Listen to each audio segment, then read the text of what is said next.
Welcome aboard Just Jets with your captain, Matt O'Leary. Buckle up and enjoy the ride.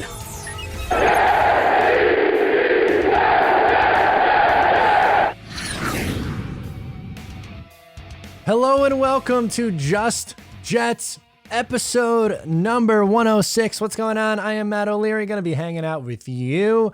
Oh, it's a busy Sunday for me. I record these on Sunday, by the way, which I'm sure you guys already know, but yeah, busy week for me, guys. Was working today, and then I did the live stream. Sunday night live streams are awesome. They're a ton of fun. No stream next week. It's the girlfriend's birthday, so we are taking a rare day off for myself. So no stream next week, but that's a blast. And yeah, we have a lot of housekeeping stuff to get into today. We have your voicemails and a whole lot of fun. But before all of that, can I get a round of applause?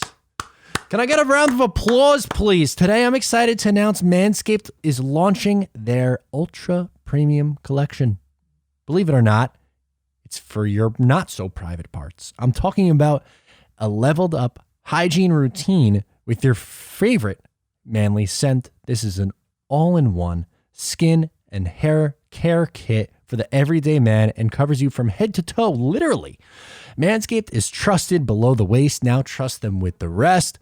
Join 4 million men, including myself, worldwide who trust Manscaped by going to manscaped.com for 20% off and free shipping with my promo code JETS20. That is JETS20 for 20% off and free shipping. Make sure to pick yourself up something nice like the Ultra Premium Collection, which is just launching very soon. So let's hop into today's episode. We have one more thing of housekeeping before I get into my little thing here. It's a big change for you guys, a really big change. So I hope you're paying attention. There's a new voicemail number. No more are we doing the old number. We had to update it. I'm sorry for the change, but I will give you the new number right now, and I will put it on the screen. 631-517-0756 is the new voicemail number. Once again, 631-517-0756. I'm sorry for any inconvenience, but it had to make the switch. It wasn't working on that account anymore. It was becoming too much of a hassle, so we had to make the switch.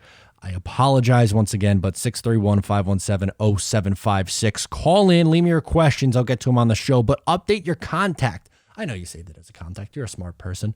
So just make sure to update it. Really appreciate it. Once again, sorry for the inconvenience, and now we'll hop into the show.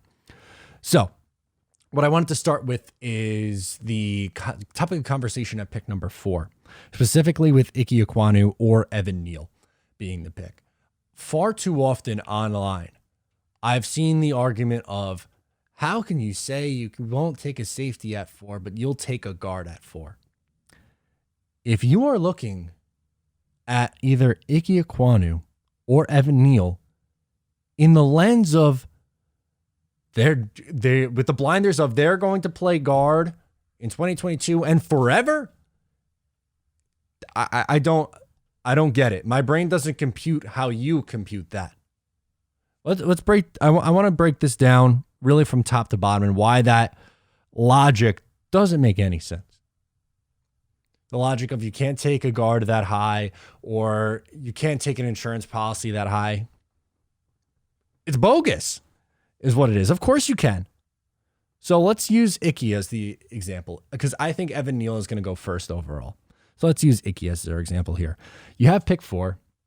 Joe Douglas takes him. Now, in 2022, your offensive line could be left tackle, either George Fant or Mekhi Becton. Left guard, Elijah Vera-Tucker. Center is Connor McGovern. Right guard is Ike Ekwonu. Right tackle is the other of George Fant or Mekhi Becton. Okay, that's good. That is a massive improvement. Ike's a really good run blocker. The Jets need help in that field with Mekhi Becton coming back. That should also help a great deal in the Jets run game. They got better as the year went on, but that should really help both the run game and then help your young quarterback stay protected. Okay. Now, the year plays out. Two things could happen. Number one, Mekhi Becton could get hurt again. I'm confident that Mekhi Becton is going to come back and play at a high level like he did in his rookie year. But let's say the worst case scenario happens. Mekhi Becton gets hurt again. Plays 6 games. Then you say, wow, Mekhi Becton is not a reasonable option for us to continue to go down this road with. So what we're going to do is we're going to extend George Fant and keep Ike Ekwonu and build around those two as our tackles. Okay.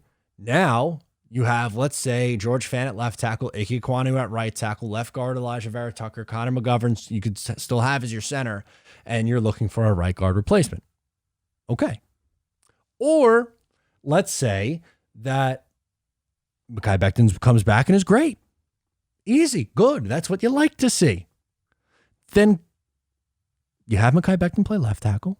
Left guard's Elijah Vera Tucker. Center's Connor McGovern. You still are going to have the hole at right guard like you're going to do after this year regardless if, let's say, Mekhi Becton doesn't work out. And then at right tackle is Ike Ekwonu. And then you let George Fant walk in free agency. He gets paid, and you get a comp pick. Those are your 2 options. It's not you're drafting an offensive lineman at 4 and they're going to play right guard for the rest of their life. That's not what anyone's saying. Where did this argument come from? I don't get it. I can't wrap my mind around how small-minded a person can be, or it's just blinders. That's it. That's all I can compare it to. Is when you have the blinders on the horse and they're only looking at it through this minute scope and their brain just can't wrap around the idea of anything past 1 year. It's, he's playing right guard in 2022. That means he's going to be right guard forever. And then that's a waste of a pick. And then you got to take the generational prospect at safety at 4. What? What are you talking about? What do you mean? Truly, it baffles me because there's a lot of people who are smart who are saying this, but I just don't know why. Why are you being so small-minded about it? Why are you being so stubborn about it? Isn't the whole point to see if Zach Wilson is your guy or not? Does it matter if you have a potential all-pro safety, or does it matter if your rookie quarterback has a top 12 offensive line, or your second-year quarterback at this point has a top 12 offensive line, and maybe you add another wide receiver in that round, and you bring back Braxton Berrios, and you add a tight end, and you figure out, hey, wow, this guy threw 4,000 yards. It's the first time we've had a player throw for 4,000 yards since Joe bleeping Namath in 1960 whatever. Isn't that what you want to know? Or would you rather go, oh, man, the offensive line got banged up. Mekhi got hurt again. Now George Fant walked in free agency. Oh boy. And Braxton Berrios got $9 million somewhere. But I'm glad we took Kyle Hamilton and Derek Stingley. We finished with the 21st defense in the league. And Kyle Hamilton was almost a Pro Bowl level, but he still went 5-12 or 6-11. I don't get it. Really. I can't compute it. I'm still baffled, stunned, flabbergasted, whatever adjective you want to use that describes a confused person is me. That's me. That's how I feel. Because anytime I log on Twitter or I see the comment section or anytime I talk about, it'd be really good to draft Ike Ekwonu. Really build up that offensive line. He's versatile. He could play either left tackle, right tackle, guard. You're not moving Elijah Vera Tucker. He was at left guard last year. He's fine. Leave him there. You have him play right guard his first year. And then if George Fant plays as good as he did last year at left tackle and Mekhi Becton gets hurt, then okay. You have him play right tackle. Or even let's say something completely just absolutely wild happens and you end up re-signing George Fant and Mekhi Becton plays fine and Mekhi moves over to right tackle. And now if Ike Ekwonu really does just turn into a beast of a right guard, then are we really complaining about having a solidified left tackle, a really good run blocking right tackle, a really good run blocking right guard, a really good run blocking left guard? I mean, what the hell are we doing here? Everyone bitched and moaned forever about how bad this offense was. And they take a jump up from 32 to 21 and we're satisfied? That's it? they're not going to be 32nd in the league in defense.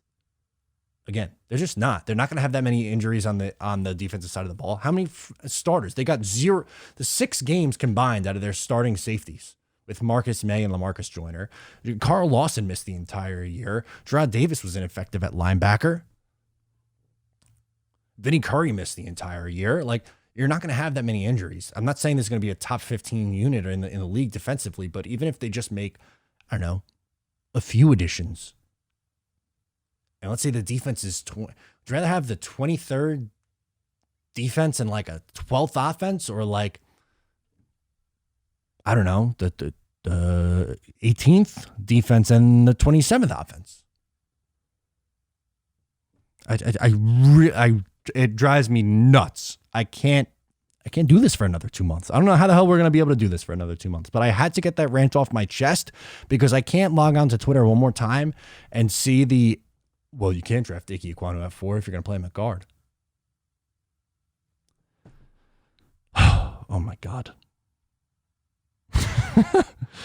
Folks, let's get into your voicemails. Let's hear what you guys have to say. We're going to go Elliot first. He's calling in from New Jersey. We're going to talk some Kyle Hamilton in the secondary, baby. Let's do it. Hey, Matt. This is Elliot from Jersey. I wanted to talk to you about free agency and the draft, more specifically the secondary.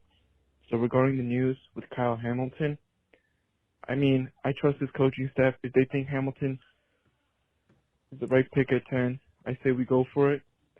And then for free agency, I know you talked about getting a veteran in here, and I think one veteran that I think not a lot of people have been talking about is Patrick Peterson.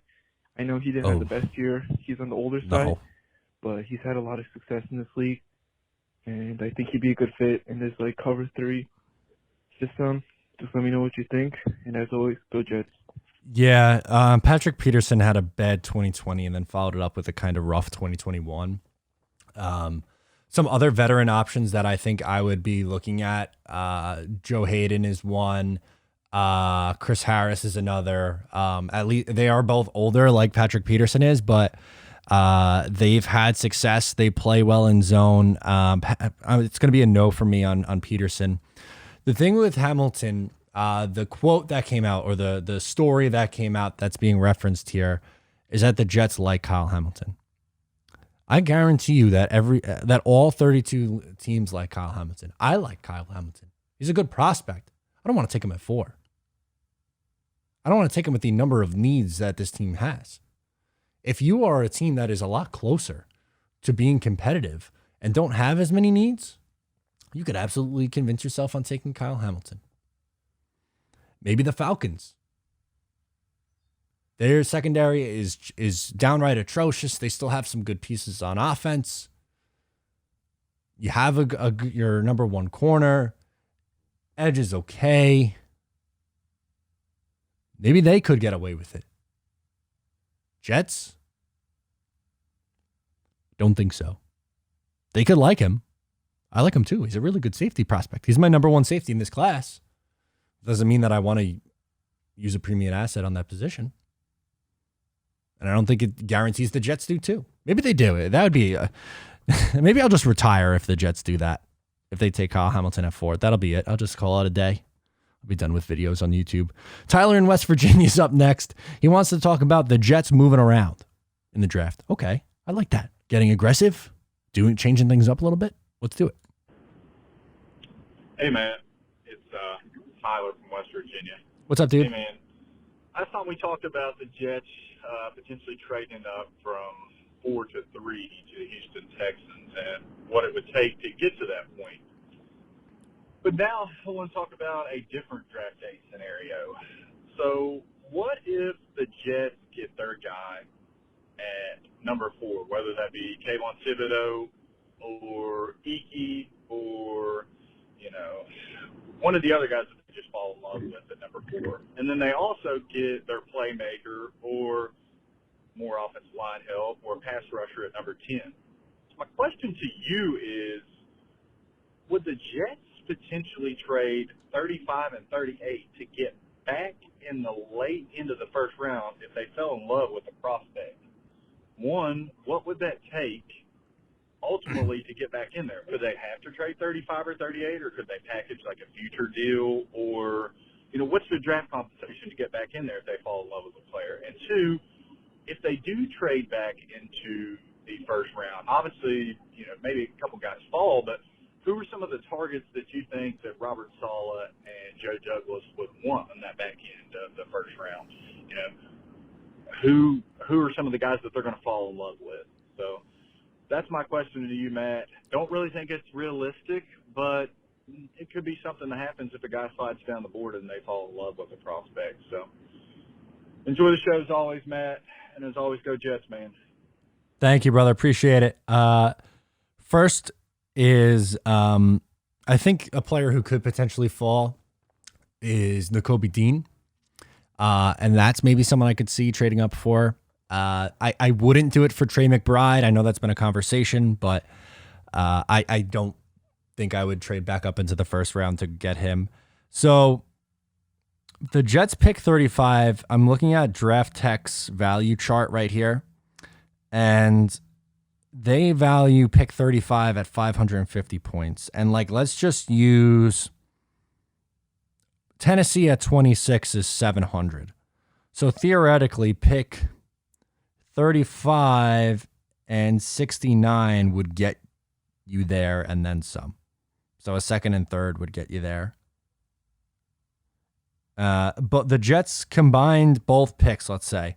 So 35 and 38 is 550 and 520, which is 1,070, which would get you into the top 15 to pick 15 with Philly. It wouldn't have to take both to move up. Well, I mean, if you want to move up that high, but I don't think it would be likely. I think you'd probably move into the 20s in that case if someone's falling. So hopefully that does a good job of answering your question, but it very well could be hey, here is even let's look at the fourth round. So 35, so 550 and pick 110 is 74. So that's a little over. So let's call it, I don't know, let's just round to 610. That can get you maybe up to 31, 30. And then if you add 62, if you add both fourth rounders, so 35 and both fourth rounders, that could get you up to maybe around the 26th pick, somewhere around there. I don't think they do that. I don't think they trade up for a third pick, though, to be honest with you. I'd be surprised by that, I think, if they did. We're going to go Ben in New Jersey up next. He wants to talk about mega deals on draft day. Oh, sounds exciting. I'm in. What's up, Matt? It's Ben from Jersey. What up, dude? So, after the news that came out last week that the Jets and Giants could be huge players and a potential team strength for a star quarterback like Deshaun Watson or Russell Wilson or Aaron Rodgers, and with the report that the Washington Commanders are willing to trade anyone on their team, including superstar pass rusher Chase Young, Oh, baby. for a quarterback, I just figured that I would give you a little bit of a hypothetical trade scenario, highly unlikely, but crazy things have happened in the NFL. So I saw this tweet. I think the account is called Cali Jets. I don't know if that tweet's still up there. But basically, the tweet said that we would give up pick 10 in the draft and take 114 up to the Houston Texans, while Washington gives up the 11th overall pick, their pick at 73, and the first-round pick in 2023. That would all go to Houston, and in return, Washington would get Deshaun Watson, and we would get Chase Young. I would do, yes. And Answer's like I yes. said, this is likely not going to happen, but it's not so out of the ordinary. If this was 2 weeks ago, I would be saying you're out of your mind, but with how Washington is and how desperate they are for that franchise quarterback, I wouldn't put it past them to include Chase Young in a trade like that. And if that is somehow offered to the Jets, you take it in a heartbeat. Yes. There are not many players that will give the 10th overall pick for. Chase Young is an exception. Mm-hmm. He tore his ACL last year, but in his rookie year, defensive rookie of the year, 8.5 sacks, the best player on, at that time, one of the top defenses in football. And him with Carl Lawson off the edge would give the Jets 10 years of dominant pass rush. I mean, it's going to be like pretty hard to turn that down if you're Joe Douglas. I'm being unrealistic and optimistic, but Washington is a pretty dysfunctional organization. They've done some questionable decisions in the past. Yes. Yeah. So yes. I wouldn't put it out of the way for them to trade arguably their best player for Watson and for the Jets to benefit from that. Let me know your thoughts about it. Highly unrealistic, but it's the NFL. Anything can happen. Let me know your thoughts, and as always, go Jets. Appreciate it. Yeah, you prefaced it, but I agree. I would say it's probably not super realistic, but if that was offered to the Jets, you have to do it. You have to. He's that much of a game changer at a position of need, at an important position that gets after the quarterback. Can you imagine Carl Lawson and Chase Young screaming off the edge with Quinn Williams and John Franklin Myers in the middle? That would be one of the best defensive lines in the entire sport. It would be phenomenal. It'd be unreal. And he would still have pick 4. It's a no-brainer. It is. I mean, I get the risk involved of trading for it. He's young enough. He was impressive enough as a rookie. He was good enough before he got hurt. No, this is a game changer at a very, very, very impactful position at a very, very, very big need. That makes a ton of sense. So remember last week, I was talking to you about Versus, the game or the app that I've been playing. It's a ton of fun. I have a new question this week for you. So I want you guys to play. I linked it down below in the description. You can find, I'll pin it in the comment as well. My game for this week is, will the Islanders, we did Rangers last week, and that hit, by the way. So if you voted yes, you would have won money. So hopefully you voted yes in that. So my question for you this week is, will the Islanders score 2 or more goals on Thursday's game against the Vancouver Canucks? So you can play this game, win some cash, vote yes or no if you think it's going to happen. It's fun. I have fun. I love just scrolling through and looking at all the different questions. So that's my question. It's an Islanders question this week. We'll rotate it. Maybe we'll mix in basketball next week. Change it up. I'm doing New York sports-based questions, but they have everything over there. Entertainment, politics, sports, whatever you're into. Let's do Reds in PA. Oh, a mock draft. Ooh, I love a mock draft. I'm a sucker for mock draft. What's up, Matt? It's Rez from Pennsylvania. What up, Rez? Wanted to go a little bit over a little mock draft, and this is after the combine and free agency. So prior to the draft, I had the Jets where they signed Barrios to $6 million a year. Okay. I think that's fair. Ridley gets traded to us. We give the second rounder to Atlanta, number 35. And then because of the combine, I start leaning towards a different direction in the sense of, bear with me. So Okay. I got Jacksonville taking Ekwonu. Now, Ekwonu obviously is developing pass blocking, but I feel that he seems like the mold that he has untapped potential. So he could go number 1, and this is just speculation. So he goes number 1. Detroit gets Hutch. Houston has a pickle. They take Tibbs. We take Neal. Love it. And then it gets a little interesting because then the Giants, they take Cross at 5. Makes sense. And then the Panthers, since Fleece God JD did what he did, they're forced to deal with their quarterback situation. So they take a guy like Linderbaum at 6.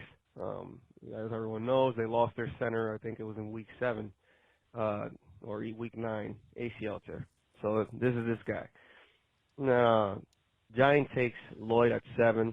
Atlanta does something where they take Wilson out of Ohio, and that starts gearing something brewing for the Jets. Mm-hmm. Denver takes Pickett as a quarterback, and Pittsburgh jumps out and trades with us for the 10th pick. They want Hamilton? We get the 18th pick, a third rounder, and the first rounder of 2023 Yes. in exchange for our number 10. Yes. Now, I know it's a point system, but this is just, again, it's mocking the mock draft. Pitt takes Matt Corral. And then the way the board just keeps going, you know, I guess by going through necessities, I get down where guys like Gardner end up in Minnesota, in my opinion. Kyle Hamilton could easily end up in Baltimore because I don't think Hamilton will be a top 10 pick at this point. Interesting. With the guys that are at the top of the first 10 picks of this draft. And we get down to pick 20, and the Jets get Karlaftis. Oh, which I think is an extremely well valued. You're talking my language. Extremely good pick. But yeah, just let me know what you think about that. And as always, go Jets. You are talking my language, my friend. You don't have to sell me on George Karlaftis. You don't. I think he's a top 10 pick. If he's somehow there for you at 20, I'm doing backflips. I'm jumping for joy. I love it. Because then you're getting my edge 3. Some people's edge 5, but my edge 3. I think he's someone who could go in the top 10. That's how talented he is. I would love it. And you get another first rounder on top of that and another third rounder. So that means you would have 2 first, 2 second this year, 2 first, 2 seconds, 2 thirds, 2 fourths, 2 fifths. Wild. And then another first next year on a team that has major question marks at the quarterback position would be then, if they're trading up for a quarterback, they would be starting a rookie. So yeah, I mean, their roster is good, but maybe they win like, I don't know, 8-9 games. So they're picking around, I guess, that 20th pick again next year. So then the Jets would probably have 2 top 20 picks. Yeah, I'm doing it. I think that's a really good mock. I'd be surprised if Kyle Hamilton fell out of the top 10, and that's for someone who I don't want the Jets to take him because of the positional value, but I think somebody does. We'll see who that is, but if that's a scenario where the Jets can come away with moving back and still getting a George Karlaftis at pick 20, that's a home run in my eyes. Let's do Jeff in Cali. Ooh, another mega deal conversation. Okay, let's do it. Hey, Matt, Jeff from Cali, calling back for the first time in a while. So I concocted a mega trade, like the rumors had been saying about Joe Douglas making this wild trade in the offseason. Now, this one might be a little bit unrealistic, but oh my God, would I love this. So let's say Tennessee, they say, okay, look, we can't win a Super Bowl with Ryan Tannehill. Let's go get Aaron Rodgers. All right, they don't have enough assets to try and get Aaron Rodgers. So they call us and they say, hey, Joe, you know, I need some picks, man. Like, I'm really trying to get Aaron. We're trying to turn this team around. We need to get some picks. Joe Douglas hangs up. He says, hold on, call me 1 second. He calls up Elijah Moore. He says, Elijah, how would you like your buddy AJ over here? We send number 4 overall to the Tennessee Titans for AJ Brown. The Packers receive number 4 overall, the Titans' first-round pick this year, the Titans' first-round pick next year, and Ryan Tannehill for Aaron Rodgers. Jets receive A.J. Brown. Tennessee receives Aaron Rodgers. Everyone's happy. Let me know what you think. Thanks. Bye. Wow. That would be pretty wild. I don't think that's very likely. But if I'm able to get AJ Brown, hell yeah. I would love that. Are you kidding me? That'd be phenomenal. I'd be thrilled if the Jets can get, that's your number 1 receiver. He's young. As you said, he's friends with Elijah Moore. Rodgers goes there. Again, is a deal like that all that likely to happen? I would lean towards no, probably not. I think that would be shocking if that were to happen, but my goodness. That's franchise changing. Last one is Max calling from Homedale, New Jersey. He's going to talk about Kenneth Walker. Okay, let's do it. Hi, this is Max. I'm home in New Jersey, and I have a really good question for you about this year's NFL draft. So there's a really good running back prospect I want the Jets to select, Kenneth Walker, the third at Michigan State. Like, what's your thoughts on him? Because even though we had Michael Carter, Kevin Coleman, and the other running backs Ty Johnson, he's not that. They're both not that good. And Kenneth Walker, he's a really good running back. And I understand he only had one good year at Michigan State, but his year this year reminded me of Derrick Henry's, like when he was in college. I'm not comparing him to Derrick Henry in the pros. It's just I compared his year to Derrick Henry's when he was at Bama in 2015. What's your thoughts on Kenneth Walker and Go Jets? I think he's a really good running back. He's probably going to go in the second or third round. I don't think I would want to go running back that early. I think I would wait to the fourth or fifth round and go for a bigger body running back. And I would pair like a Tevin Coleman or a Raheem Mostert with Michael Carter. And my running back room would be like Michael Carter, Tevin Coleman, and like, I don't know, Haskins maybe, the running back from Michigan, or Alabama's running back.